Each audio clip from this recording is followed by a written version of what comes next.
Improve laptop or PC performance by deleting the temp files. Use the Windows Disk Cleanup tool or manually delete files from temp files. To do the same, open the Run dialog using the shortcut key Windows plus R. Then type percentage temp percentage in Run dialog and press enter. Now, select all the files in the folder using the shortcut key Ctrl plus A and press delete.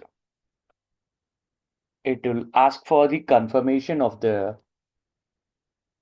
file to get delete.